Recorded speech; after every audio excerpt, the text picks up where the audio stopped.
Hello, everybody. This is Homer White back again for the second in our screencasts on Chapter 15, Object-Oriented Programming in R. We're still working on message-passing object-oriented programming with the R6 package, and we want to talk today about inheritance. So, in our last screencast, we mentioned that, in the real world, an object can produce a property in virtue of being the particular kind of thing that it is, or it could possess that property in virtue of being a member of some more generic class of things. For example, a dog can eat, not because it's a dog per se, but because it's an animal. So you could say that dogs inherit the capacity to eat from the class animal. So we want to see how inheritance, that idea, could work in object-oriented programming. So thinking back to the class person that we built last time, there could be special types of person. And so how about, for example, lions? So not the particular lion that we meet in Wizard of Oz, but any lion that there might be in a Wizard of Oz type of world. So let's make a lion with the following code chunk right here. So I'm just going to run the code chunk, and we've got lion as some kind of environment in our global environment. So it's the same call R6 class that produces this class. The class name is lion.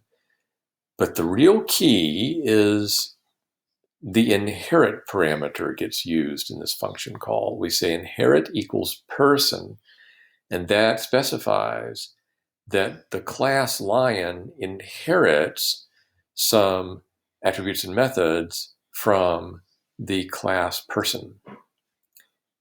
And then we go on to list the public methods for lion, and so the public attributes and methods for lion.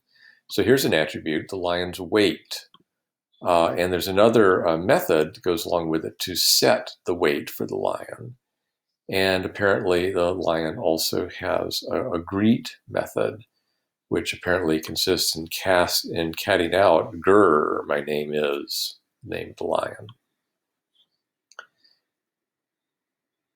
And so what you get is that a lion is got a couple of new things about them. Lions are going to have a weight.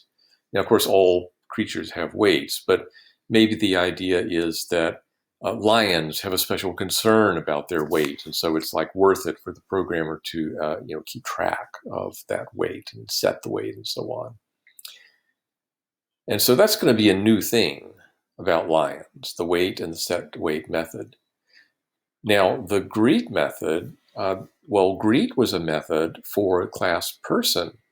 So what we've got here is a case of where the greet method for lion is going to override the greet method for person. When a lion greets you, it's going to say grr, it's not going to say hello. Now, nothing much else is mentioned about the lion. But what you need to know is that all of the other public methods and attributes for person that weren't mentioned here in the call that produced lion, they're going to come through as available public attributes and methods for lions because of inheritance. So lions are going to have names. They're going to have desires. They're going to have ages. And they're going to have the set name and the set age method that people have. So let's check this out by instantiating a lion, cowardly lion here. We run the code. Cowardly lion gets up into our global environment. And look at that. So when we applied the new method to the lion class, the initialize function that comes from the person class. We did not specify an initialize method for lion, so it inherited from the person's class. That initialize method comes in, and it sets the name of the lion, its age, its desire, and it called, remember, the greet function. And so then the greet function for lions comes in, and grr, my name is Cowardly Lion, comes out into the console. How interesting. Let's take a look at Cowardly Lion here. Just a little closer look. And so you see that an individual lion gets all of the public methods and properties that came from person. So it includes the initialize method that just got used to make Cowardly Lion. And it includes such things as name, age, and desire.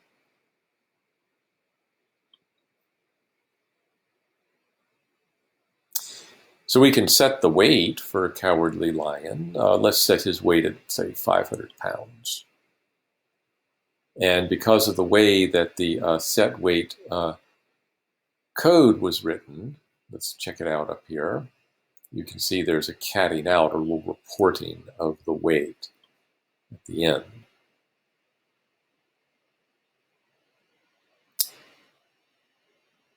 Let's just check to see how Cowardly Lion greets us.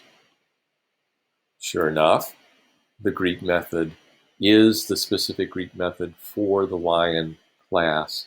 It overrode the more general greet method for the person class that started with hello.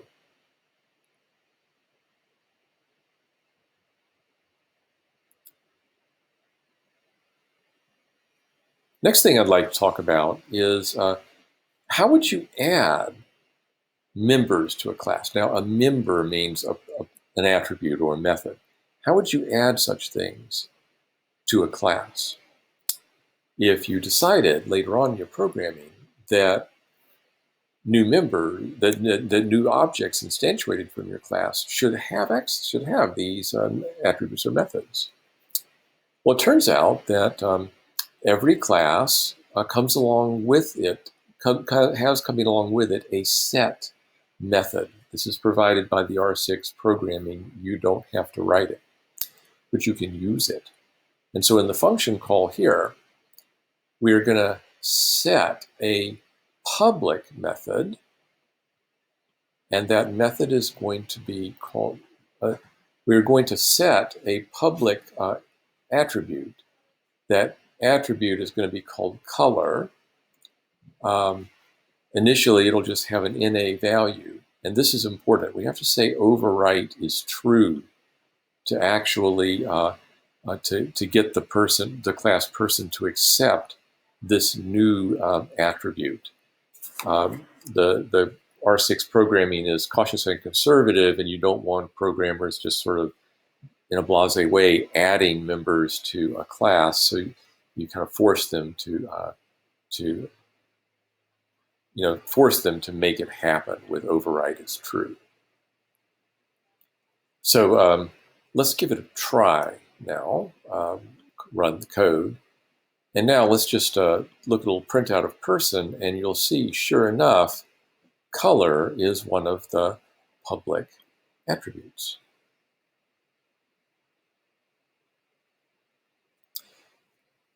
While we're at it, let's get a set color method in there. So again, we use the method set for the person class, and we specify that it's going to be a public method. Its name shall be set color, and now its value has to be a function, because that's how methods are. And so the function is defined anonymously here all the way down. Apparently, it takes a parameter val, it sets the color of the object to val through self $color is val, and then it cats out a little report now about what the favorite color of the person is now that it's been set.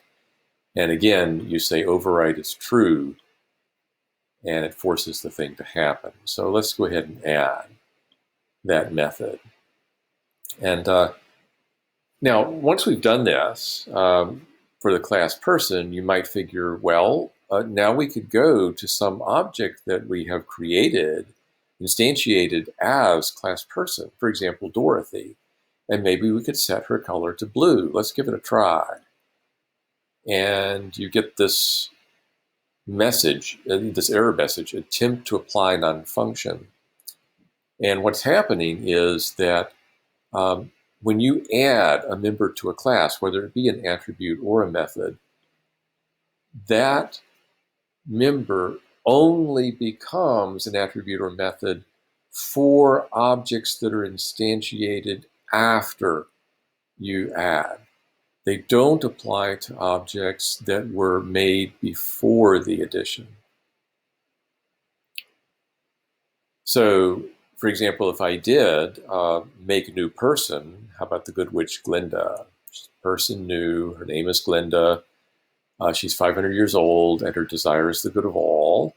So let's make her. There she is in her global environment. Here's her hello message from the initialize function. Now for Glinda, we can set her color to blue. There we go. And that's about it for now. Short little screencast. We'll come back soon and talk about method chaining in object-oriented programming.